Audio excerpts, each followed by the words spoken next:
लेकिन इस बीच बड़ी खबर समाजवादी पार्टी से जुड़ी हुई आ रही है। सपा का तृणमूल कांग्रेस को समर्थन। पश्चिम बंगाल में सपा ने तृणमूल कांग्रेस को समर्थन दिया। बिना शर्त तृणमूल कांग्रेस को सपा का समर्थन मिल गया है। समाजवादी पार्टी पश्चिम बंगाल में प्रत्याशी नहीं उतारेगी। सपा के राष्ट्रीय उपाध्यक्ष किरणमय नंदा का बयान आया है।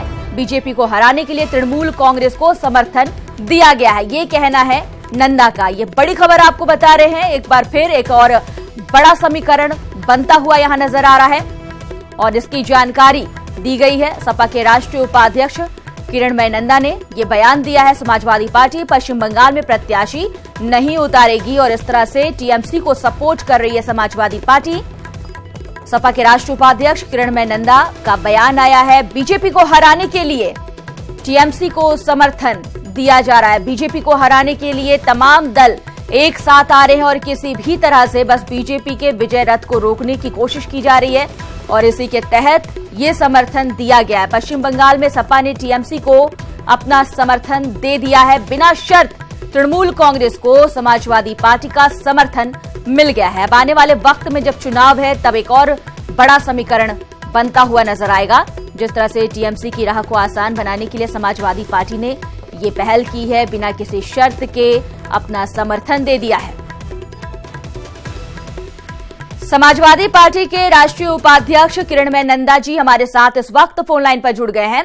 उनसे बात करते हैं और जानते हैं कि इस तरह से सपोर्ट देने के पीछे की जो वजह बताई जा रही है, क्या लगता है कि वो पूरा हो पाएगा।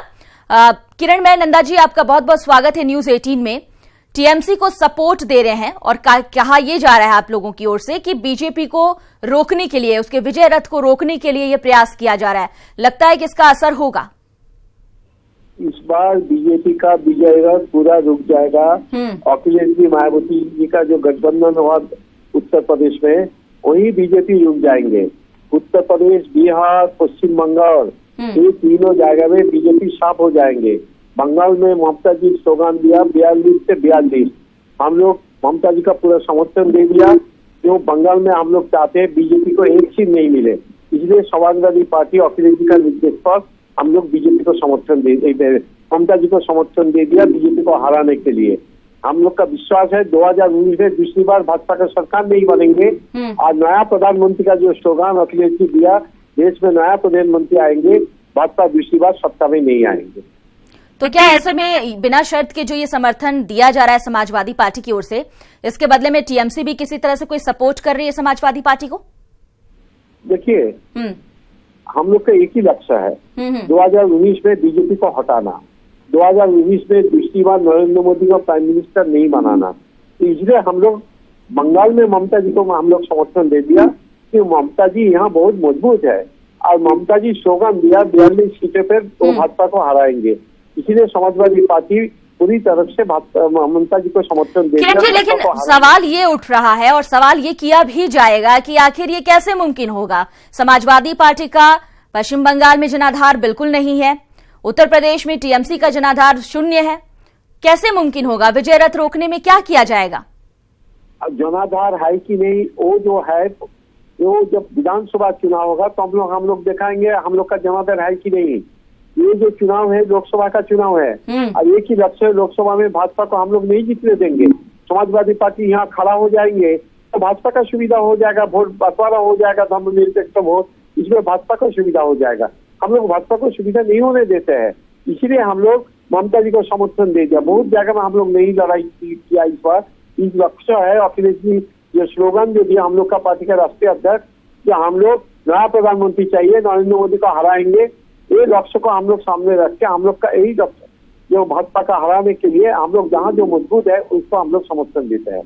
किरण जी, हमारे साथ आप बने रहिए। फिलहाल हमारे साथ अलाउद्दीन भी जुड़े हुए हैं। अलाउद्दीन, राजनीति को बड़ी करीब से आप देख रहे हैं, टीएमसी की बात करें या समाजवादी पार्टी की बात करें। समाजवादी पार्टी अगर पश्चिम बंगाल में सपोर्ट की बात करें या टीएमसी को मान ले कि वो कह दे आने वाले वक्त में कि हम समाजवादी पार्टी के साथ है, इसका कितना असर होगा? जनाधार की बात करें, जनाधार बिल्कुल नहीं है, क्या असर होगा? विजय रथ बीजेपी का रुक पाएगा?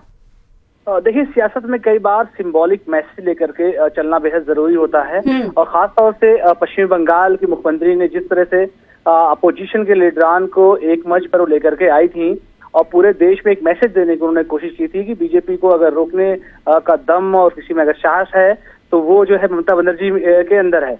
और एक एपिसोड और सीबीआई का जो हुआ था, जिसमें पुलिस कमिश्नर का उन्होंने अपने बचाव किया था, और जिस तरह से पूरे देश में सियासत बहुत गर्म हुई थी, तो उसमें कहीं ना कहीं से ममता बनर्जी का चेहरा उस रूप में उभर करके आया था कि आखिर अगर कोई तीसरा मोर्चा, तीसरा गठबंधन देश की सियासत में आता है तो उसमें जो है कहीं ना कहीं से ममता बनर्जी का नाम सबसे आगे रहेगा। तो ऐसे में इस नजरिए से इस खबर को नहीं देखा जाना चाहिए कि किस तरह का जनाधार और खासतौर से सीटों का शेयर किस तरह का होगा, बल्कि एक नजरिया इस खबर का ये भी हो सकता है कि अपोजिशन। बहुत ही अहम बात ये आप कह रहे हैं, हमारे साथ आप बने रहिए। फिलहाल किरण मैं जी से एक और सवाल मैं लेना चाहूंगी। किरण मैं जी, अपोजिशन को एक मंच पर लाने की कोशिश ममता बनर्जी लगातार कर रही है। थर्ड फ्रंट की बातें हुई, लेकिन कई राज्यों में जब चुनाव हुए तो हमने बिखराव देखा। कांग्रेस कहीं अलग, कहीं सपा बसपा अलग, एक मत नहीं बन पा रहा है। तो ये समर्थन और ये विरोध समझ में नहीं आ रहा है, किस तरह से अपोजिशन जो है एक साथ है।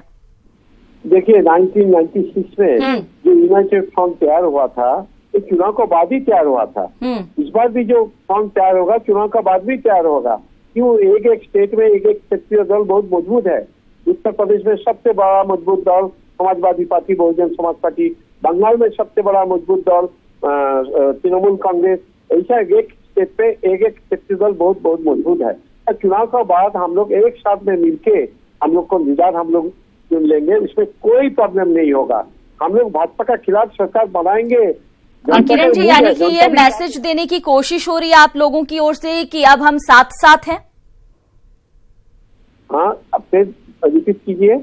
आप लोग ये मैसेज देना चाह रहे हैं कि अब आप लोग एक साथ हैं, जो विरोध था कम से कम समाजवादी पार्टी का, बसपा का, वो कुछ जगहों पर खत्म होता नजर आ रहा है टीएमसी के साथ। हम लोग ये मैसेज देना चाहते हैं कि हम लोग भाजपा को पूरी तरह से हराना चाहते हैं। समाजवादी पार्टी का अखिलेश जी का बहुत बड़ा जिम्मेदारी है, जिम्मेदारी समाजवादी पार्टी ले लिया। उत्तर प्रदेश में हम लोग भाजपा को हराएंगे, तो बंगाल में भी हम लोग चाहते हैं भाजपा को साफ करने के लिए। इसलिए हम लोग ममता जी को समर्थन दिया। विधानसभा चुनाव अलग है, लोकसभा चुनाव अलग है। लेकिन फिर भी अगर ठीक है, वहां पर आपने समर्थन दे दिया बिना किसी शर्त के। नरेंद्र मोदी को दोबारा प्रधानमंत्री नहीं बनने देना चाहती है समाजवादी पार्टी, इसके लिए बड़ी कोशिश की गई, ठीक है। लेकिन कांग्रेस की बात करें तो खुद सपा बसपा के जो कार्यकर्ता हैं, कुछ नेता हैं, वो कांग्रेस को लेकर एक मत नहीं है। कोई चाहता है कि कांग्रेस साथ आए, कोई चाहता है कांग्रेस ना आए। इतना ज्यादा विरोधाभास है। महागठबंधन में कई तरह की अंतर्कलह सामने आती रहती है। ऐसे में लगता है कि मुमकिन हो पाएगा इस विजय रथ को रोक पाना, बीजेपी को हराना इस बार के 2019 के चुनाव में। देखिए, जहां हम लोग मजबूत है वहां कांग्रेस मजबूत इसलिए नहीं है। उत्तर प्रदेश में मजबूत कहाँ कांग्रेस मजबूत है? 2 सीटों पे कांग्रेस को हम लोग 2014 में दिया था, वो 2 सीट ही जीता। इस बार भी हम लोग 2 सीट छोड़ दिया, रायबरेली अरामेठी, और 2 सीट कांग्रेस को हम लोग छोड़ दिया जहाँ कांग्रेस मजबूत है।